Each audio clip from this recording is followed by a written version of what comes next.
Une question que je vois souvent circuler sur les réseaux sociaux est celle des effets de l'altitude entre elles et plus particulièrement en phase d'ascension. Pourquoi on a du mal à respirer, pourquoi le cœur bat vite, pourquoi les jambes sont si lourdes, bref, pas mal d'interrogations qu'il ne faut pas négliger lorsque tu comptes effectuer des épreuves en montagne, surtout si comme moi tu habites au niveau 0. En effet, il faudra bien anticiper ces symptômes pour éviter les mauvaises surprises. Cependant, il reste à savoir à quelle hauteur les effets vont commencer à se manifester et quels sont les conseils pour s'y adapter avant et pendant la course. Salut, c'est Damien de Passion Trail et bienvenue dans cette nouvelle vidéo où on va voir ensemble aujourd'hui les effets de l'altitude en trail et les erreurs à pas commettre. C'est parti!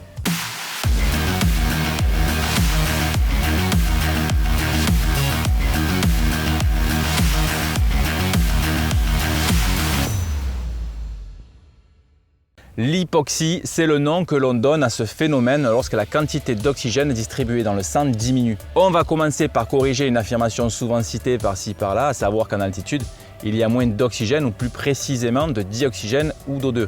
Or la réalité est la suivante, plus tu montes, plus la pression atmosphérique baisse, c'est-à-dire que la densité de l'air est plus basse. Cependant, la proportion de dioxygène reste la même qu'au niveau de la mer. La différence va venir du fait que tes poumons ne pourront pas assimiler la quantité de dioxygène habituelle pour alimenter tes muscles et tes organes vitaux à cause justement de cette pression atmosphérique. Il faut savoir que les principaux organes touchés en hypoxie sont les reins, les vaisseaux sanguins, les poumons et le cerveau. Les principaux symptômes de l'hypoxie sont ceux que j'ai pu citer entre autres en introduction, c'est-à-dire l'augmentation de la fréquence cardiaque, la respiration courte avec des essoufflements, des maux de tête et une perturbation du sommeil.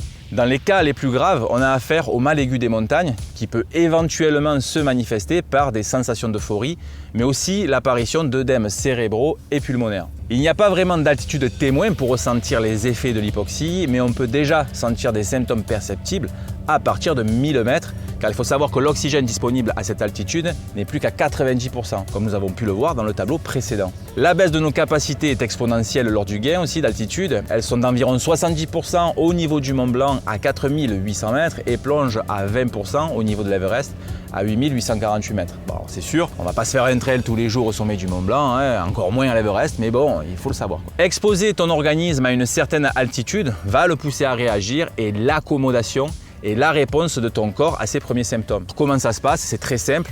Les molécules de dioxygène sont transportées par l'hémoglobine, une des composantes du sang. Et de fait, si tu as besoin de plus d'oxygène, ton cœur enverra plus de sang dans tes organes et tes tissus.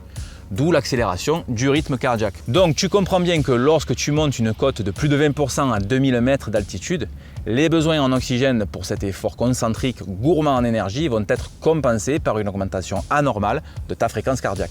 En parallèle, le stress engendré par ce phénomène pousse tes reins à sécréter une hormone dont tu as déjà entendu parler, j'en suis sûr, l'EPO, l'érythropoïétine, qui va stimuler la fabrication de globules rouges pour ainsi réguler le déficit d'oxygène. Cependant, cette accommodation peut durer plusieurs jours, voire plus d'une semaine pour arriver à son terme et laisser place à ce que l'on appelle l'acclimatation. Nous n'avons pas tous la chance d'avoir un emploi du temps qui nous permette d'arriver plus d'une semaine avant une épreuve. Cependant, il faut savoir qu'il est toujours préférable et bénéfique d'arriver au moins 48 heures avant le départ. Cela permettra d'entamer un minimum le processus d'accommodation. Mais du coup, comment gérer son effort en altitude? Et c'est là qu'il va falloir faire preuve de prudence en surveillant consciencieusement ta fréquence cardiaque. L'erreur la plus courante, c'est de croire que tu peux conserver les mêmes allures que tu possèdes en temps normal. Et si tu procèdes de la sorte, alors tu vas t'épuiser en un rien de temps, car tu auras été au-dessus de tes zones de fréquence cardiaque habituelles. Par exemple, tu pourrais croire être en endurance fondamentale alors que tu es en endurance active, voire au seuil anaérobie.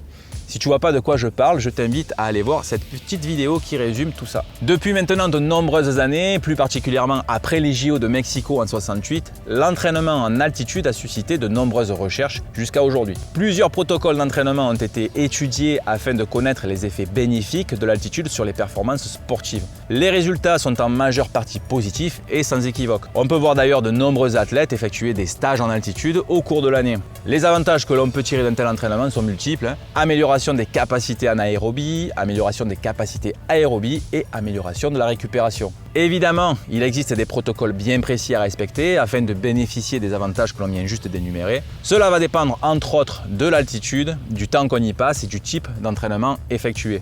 Il faut savoir que les effets bénéfiques d'une acclimatation et d'un entraînement en altitude n'apparaissent vraiment qu'une semaine après avoir regagné le niveau 0 et reste efficace jusqu'à 3 semaines. Les effets physiologiques de l'hypoxie pendant un effort que nous venons juste d'aborder ne sont surtout pas à négliger. Car dans le meilleur des cas, tu t'épuiserais simplement avant l'heure, mais dans le pire, cela pourrait avoir des conséquences graves, surtout si, comme moi, tu aimes aller à vadrouiller dans les reliefs en solo. Il ne faut surtout pas présumer de ses forces et savoir faire machine arrière quand c'est vitalement nécessaire. D'ailleurs, je te le rappelle, ne sors jamais sans un dispositif qui permet de te géolocaliser en cas de pépin. Les dernières actualités l'ont bien prouvé. Bref, malgré cela, l'altitude présente aussi de multiples effets bénéfiques que l'on peut travailler grâce à un entraînement qui suit un protocole bien précis et cela sera d'ailleurs intéressant de l'aborder dans une prochaine vidéo. Et voilà, c'est tout pour cette vidéo. J'espère que ça t'a plu. Si c'est le cas, un petit pouce bleu, mets-en 2 même. On s'en fout, je ne sais pas si c'est possible, mais vas-y, clique. Si tu n'es pas déjà abonné à ma chaîne YouTube, je t'invite à le faire pour être tenu informé des prochaines vidéos qui seront postées. Tu peux aussi me suivre sur les réseaux sociaux, Facebook, Instagram, où je poste pas mal de photos, de vidéos. Si tu as une quelconque question, un avis à rédiger, je t'invite à le faire dans les commentaires ci-dessous et je me ferai un plaisir de le partager avec toi et de répondre. Quant à nous, on se dit à bientôt pour une prochaine vidéo et d'ici là, n'oublie pas, ne reste pas en bas, prends de la hauteur, salut, ciao.